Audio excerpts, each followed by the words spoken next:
오늘은 십자가 지려고 입성하신 왕, 십자가 지려고 입성하신 왕이라는 제목으로 말씀을 상고합니다.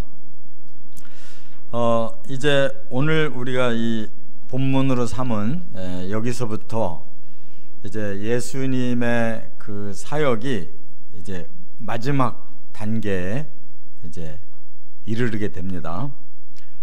말하자면 이제 6일 후면 예수님이 십자가에 달려 돌아가시는 유월절이 되는 건데, 그 6일 전에 베다니에 도착을 했어요. 그 말씀은 이제 베다니가 나사로의 집이고, 거기에 누이 동생들이 마르다, 마리아의 집이고, 또 오늘 본문에 보면 어느 집에서 잔치가 열렸다 그랬는데, 바로 그 이웃에 바리새인인데 문둥병에 걸렸다가 낫은 시몬이라는 사람의 집에서 이제 예수님에 대한 환영 잔치를 했다, 그런 뜻이에요. 그래서 거기에서부터 이제 사실은 이제 한 주간의 그 마지막 그 사역이 시작되는 겁니다, 예수님은. 그래서 이 마지막 사역의 이제 임시 본부가 베다니의 나사로 집인 거예요. 그리로 오셔서 한 주간 동안, 이제 베다니와 예루살렘은 오리밖에 안 돼요. 한 2km. 그러니까 걸어 다닐 만한 한 거예요. 그래서 이제 베다니에서 주무시고, 또 아침에는 예루살렘 성에 들어와서 이렇게 날마다 말씀을 주시고, 이렇게 이제 베다니가 나사로의 집이 임시 본부인데, 그 동네에서 잔치가 열렸고, 또 거기서 마리아가 예수님께 향유를 부어드렸고, 그렇죠? 그리고 이제 예수님이 안식일이 지나고 다음 날 예루살렘으로 들어오셨는데, 마치 왕처럼 사람들이 막 그 호산나를 외치고, 또 그 나뭇잎을 깔고, 또 제자들이 옷을 벗어서 나귀 위에 이제 안장처럼 이렇게 해드리고, 그렇게 들어오셨는데, 왕이면은 적어도 뭐 백마를 타든지 뭔가 품위가 있어야 되는데, 아주 작은 나귀를 타고 들어오셨단 말이에요.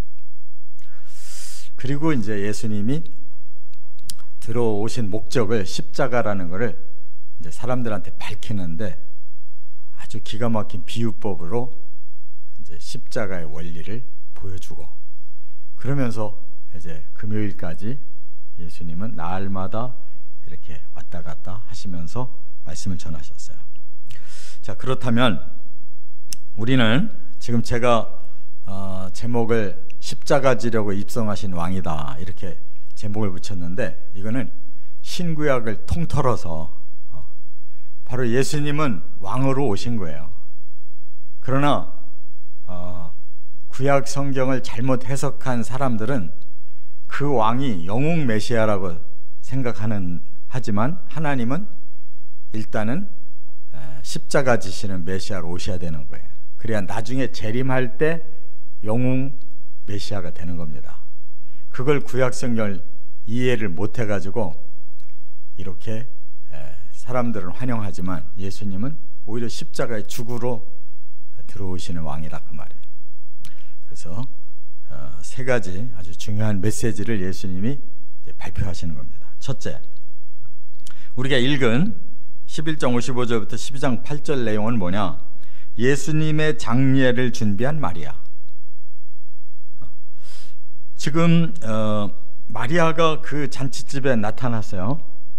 그래서 예수님 앞에 무릎 꿇고 향유를, 순전한 나드 한 근이라고 그랬는데, 이게 굉장히 그 지역에서는 고급 향유예요. 그리고 한 근이라고 하는 것이 대단히 그 내용물이 많은 거예요. 그거를 그냥 다 쏟아서 예수님 발에 부어드렸어요. 그런데 이게 값이 어느 정도냐면 300데나리온이라고 그랬어요. 예, 한 데나리온이 하루 일당이에요. 그러니까 300데나리온이면 1년치 연봉이에요. 그럼 우리가 각자 자기 연봉을 생각해 보면 알아요. 내가 1년에 얼마나 받나, 그걸 한꺼번에 지금 쏟아 분 거예요. 예수님 발 앞에. 자, 왜 그랬을까? 이것을 이제 세 가지 관점이 오늘 보여요. 무엇보다도 이 마리아의 입장에서는 헌신이에요. 헌신. 너무나 예수님께 감사드려요. 왜냐? 이 여인은 사실은 행실이 나쁜 여자예요. 누가복음에도 나오고 마태, 마가, 누가, 요한 다 나와요. 근데 누가복음만 조금 틀려요.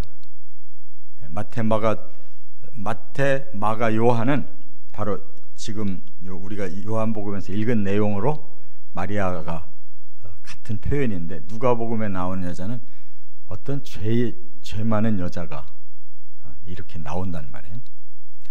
그래서 종합을 해보면 이 나사로의 여동생 마리아는 행실이 나빴던 여자인데, 이제 뒤늦게 이제 가족들이 예수님을 믿으니까 자기도 이제 결국 돌아온 사람이에요.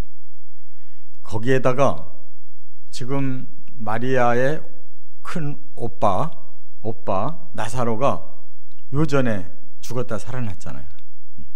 지금 그 기한이 2개월 이내에, 넓게 봐도 2개월 전에 예수님이 오셔서 죽은 나사로 살렸었잖아요.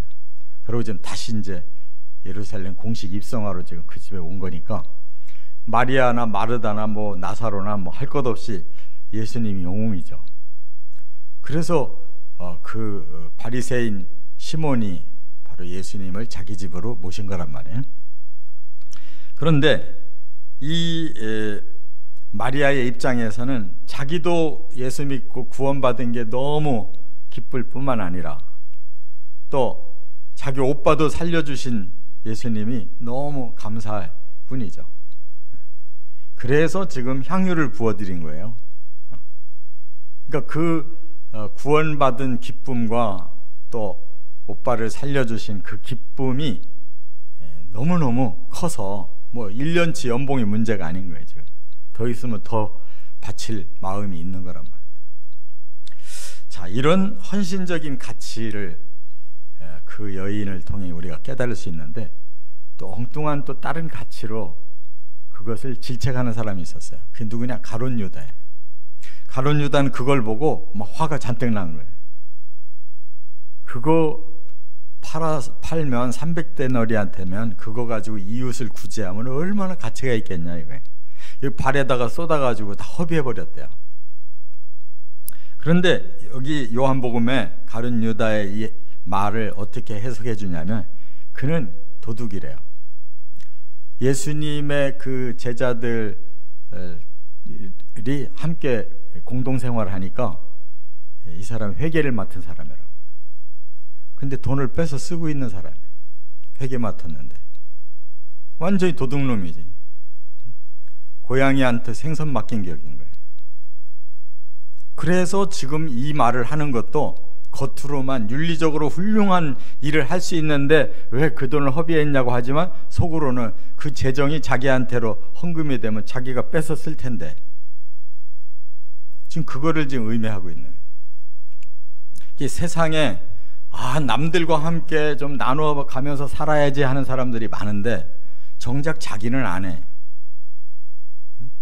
교인들도 이웃과 함께 우리가 나누며 살게 해 주시옵소서 하면서 자기는 그런 헌금 하나도 안 해. 그런 구제를 예수님이 한 손이 모르게 하라고 했는데 그런 거 자기 삶에 없어요. 그런데 겉으로만 하여튼 나섰다 하면은 그냥 윤리를 부르짖는 사람들이 너무 많아요. 도둑놈이 많단 말이에요. 그런데 예수님이 딱 그 말을 막고 진짜 가치를 말씀해 주셨어요. 지금 마리아는 내 장례를 준비한 거다. 이게 무슨 뜻인가 하면, 아주 그 고귀한 향품은 두 종류로 쓰는 거예요. 아주 이런 화려한 이러한 잔치 때나 아니면 높은 사람들에게도 이렇게 헌사를 하지만 장례가 났을 때 죽은 시신에게 최고의 예우가 이런 향품을 발라드리는 거예요. 그래서 예수님이 돌아가신 후에 여자 제자들이 그게 가슴 아픈 거예요. 그래 안식일이 끝나자마자 새벽에 향품 들고 온 거란 말이에요. 그러니까 마리아는 지금 자기 나름대로는 막 기뻐서 감사해서 한 일인데 예수님은 그것을 해석하고 계셔요. 6일 후에 예수님 돌아가실 텐데 아무도 향품 못 발라드렸는데 마리아는 지금 내 향품을 미리 장례를 준비해서 발라준 것이다. 이거야말로 차원이 다른 거잖아요. 만세전에 이 구원을 예비해 놓으신 하나님의 눈을 가지고 보지 않고는 이거 모르는 거란 말이에요. 그런데 예수님은 그걸 그렇게 해석해서 그를 칭찬하고 있어요. 이게 바로 우리들이 가져야 될 영안이라는 거예요. 영안은 하나님을 위해, 예수님을 위해 우리가 해야 할 일이 뭔가를 알고 그 길로 가는 사람이 바로 자기 자신들은 큰 뜻을 모르고 했더라도 그것이 결국 하나님을 위한 길이고 예수님을 위한 길이고 그것이 진정한 하나님의 영광을 돌리는 방법이라는 것을 깨달아야 될 줄 믿습니다. 두 번째, 12장으로 넘어가면 9절부터 19절까지는 나귀를 타고 입성하신 예수님을 보여줘요. 자, 베다니로 막 사람들이 몰려들어요. 주일날 아침이 되니까. 이제 안식일이 막 끝났단 말이에요. 전날 저녁까지 안식일이었어요. 밤이 지나고 나니까 아침 되니까 이미 소문이 많이 났어요. 예수님이 여기 오셨단다. 왜? 일반 백성들은 마음이 순수하니까 2달 전에 나사로 살리신 예수님이 이 메시아 아닌가 이런 생각한 거예요. 그래서 소문 듣고 예수님이 베다니 오셨다니까 다 몰려드는 거예요. 근데 반대편 사람들이 있어요. 바로 유대 관원들. 유대 관원들도 그 소문을 들었어요. 그리고는 뭐라고 명령해요? 그 사람에 대해서 유심히 감시하다가 우리한테 신고해라. 이번 6월절에 그 사람 죽여야 된다. 이렇게 결의가 돼 있는 상태예요. 그러니까 한쪽은 야, 우리를 위해 오신 메시아 같다라고 사람들은 받아들이고 또 지도자들은 죽일 디데이를 정해놓고 감시하고 있다는 거예요. 그런 날 예수님은 지금 예루살렘으로 백성들과 함께 들어오고 있는 거예요. 그러면 예수님이 들어오실 때의 그 모습은 분명히 왕의 그 표현을 하고 들어오셨어요. 왜냐? 제자들 보고 너 아무 동네 가면 내가 쓰고자 하는 나귀가 있을 거다. 주인한테 우리 주님이 쓰시겠다고 하면은 줄 거다. 나귀를 불러가지고 오는데 엄마 나귀가 있고 새끼 나귀가 있는 거예요. 엄마 나귀를 끌고 오면 새끼는 저절로 따라오는 거예요. 근데 예수님이 쓰시려고 하는 나귀는 어른 나귀가 아니에요. 새끼 나귀를 쓰려고 하는 거예요. 왜? 그게 바로 구약 성경에 예언이 되어져 있기 때문에. 그래서 예수님은 바로 그 예언대로 스가랴 9장 9절의 말씀대로 겸손하여 나귀를 타시나니 나귀의 작은 것 곧 나귀 새끼니라. 정확하게 예수님은 그 나귀 새끼를 타고 들어오셔야 될 그 이유를 아시고 바로 십자가 지시기 5일 전에 그 나귀 타고 입성하셨는데 왕이라 그 말이에요. 그러나 그 왕은 겸손한 왕이다. 왜? 자기가 죽으러 들어오는 거니까. 세상의 왕이 입성할 때 죽으러 들어오는 왕이 어디 있어요? 영광 받으러 들어오지. 그러니까 이 구약의 예언을 이해할 수 있는 사람은 이게 너무 놀라운 건데 이거를 이해 못하는 사람은 너무 이상한 거예요. 그러니까 사람들이 그 순수한 백성들은 지금 위대한 메시아 영웅이 지금 들어온다고 생각을 했는데 막상 보니까 너무 시시하게 들어오는 거예요. 그때 멋모르는 아이들만 막 찬양을 하고 있는 거예요. 그러니까 그 상황이 얼마나 어지럽냐고요. 뒤에서는 지금 감시하고 잡으려고 기회를 엿보고 있고, 예수님은 다 알면서 자기는 왕이다라고 들어오시는데 너무너무 초월한 왕으로 들어오시는 거예요. 이게 말이 되냐고. 이처럼 예수님의 죽음은 인류를 구원할 유일한 방법이 그 죽음이기 때문에 인류를 품는 대속의 왕으로 지금 들어오시는 거, 이것을 예언대로 순종하신 예수님 마음이 어떻겠어요? 며칠 후에 죽는다는 걸 알고 있는 사람의 마음이 어떻겠냐. 그만큼 자기를 내려놔야지 가능한 거란 말이에요. 바로 예수님은 그렇게 자신을 내려놓고 겸손하게 왕이지만 십자가에 극한 처형을 당하러 들어오시는 것처럼, 우리가 예수를 따른다면 그냥 백성들처럼 마냥 우리를 위해서 뭔가를 해줄 것 같고, 또 우리에게 적이 되니까 죽이려고 하는 것, 그런 지도자들, 우리는 그보다 예수님의 마음을 깨닫고 우리를 내려놓고 예수의 뒤를 따르는 제자들이 되어야 될 줄 믿습니다. 이렇게 사람들이 이렇게 다양하게 다른 거예요. 제자는 예수님처럼 들어와야 되는 거란 말이에요. 그래서 예수님이 이거랑 같은 본문 내용이 누가복음 19장에도 나오는데, 거기에서는 예수님이 뭐라고 하시냐면 예루살렘을 바라보시고 통곡하시며 그랬어요.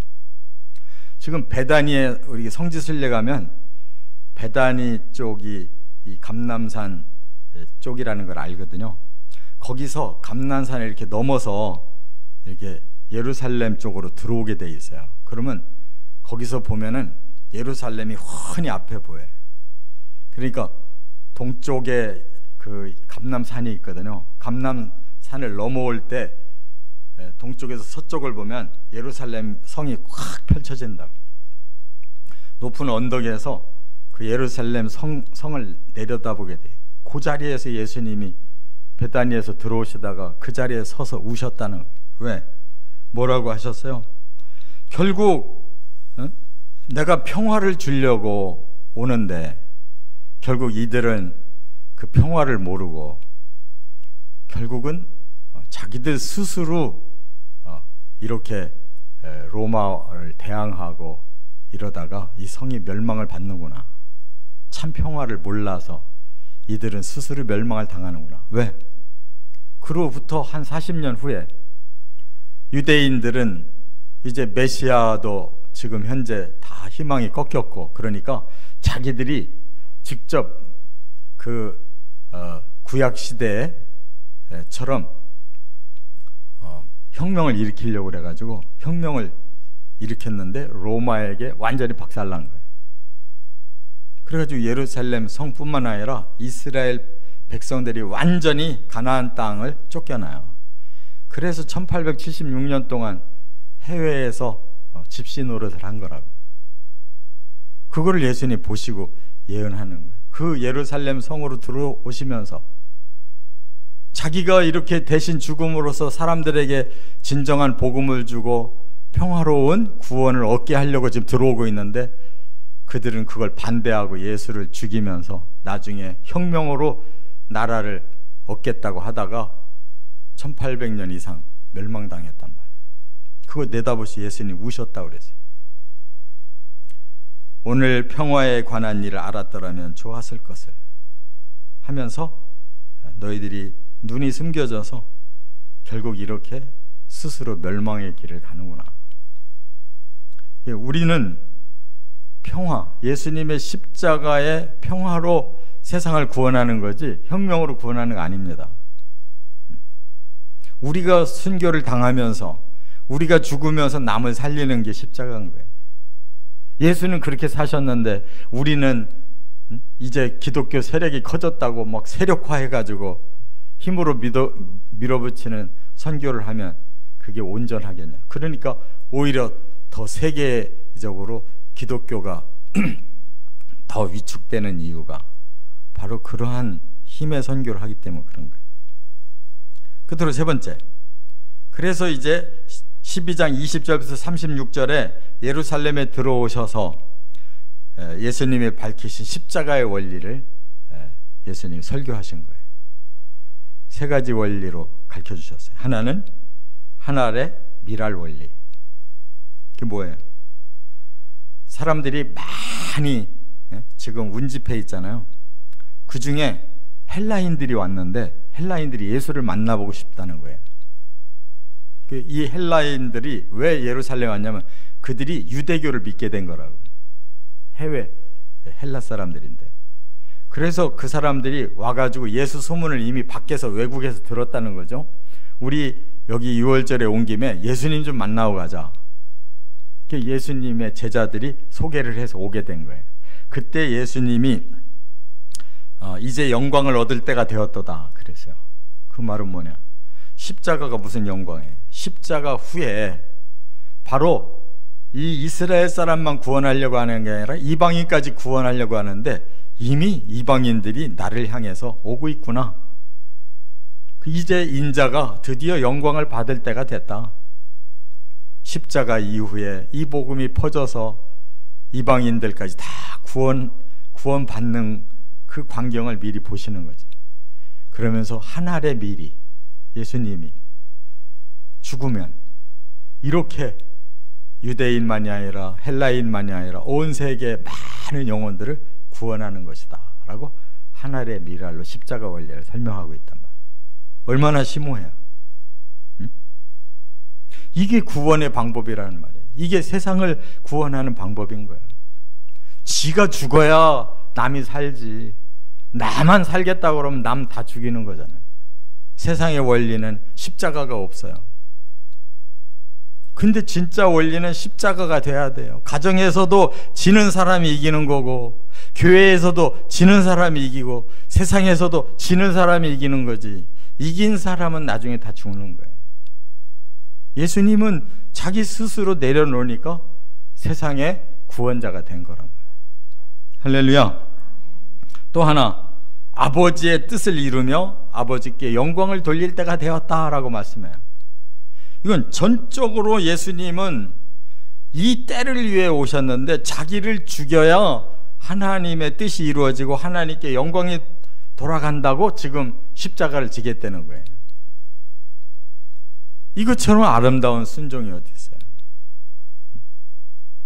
오직 아버지가 나를 이 땅에 이 사명을 감당하라고 보내셔서 내가 오늘 드디어 그 때를 만나서 아버지의 뜻대로 순종하겠다. 그리고 영광을 아버지께 돌리겠다.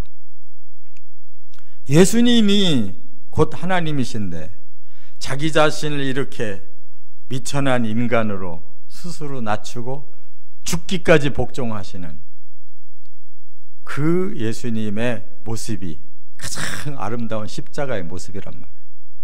할렐루야. 또 하나 멋있는 비유를 32절부터 뭐라고 말씀했어요?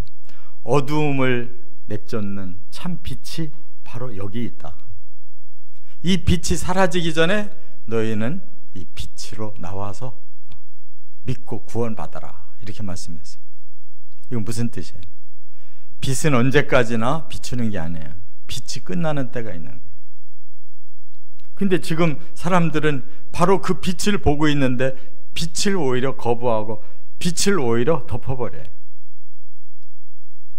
그렇기 때문에 그 시대에 예수를 거부한 수많은 영혼들, 그들은 스스로 빛을 버리고 어둠으로 간 자들이에요. 그러나 그 이후에 제자들이 이것을 깨닫고 다시 빛의 복음을 증거했을 때 온 세상에 그 빛이 돌고 있잖아요. 빛이 있을 때 빛을 믿으라는 거예요. 그게 기회예요. 구원의 기회예요. 빛이 있을 때 받아들여야 되는 거예요. 다시 어둠이 온다는 거예요. 이 세상도 언제까지나 이 복음의 빛이 비치고 있는 게 아니다. 빛이 있는 동안 믿어야 되는 거예요. 이 빛이 끝나는 날이 오는 거라. 이렇게 복음이라고 하는 것은, 십자가라고 하는 것은 놀라운 하나님의 비밀 구원 계획이에요.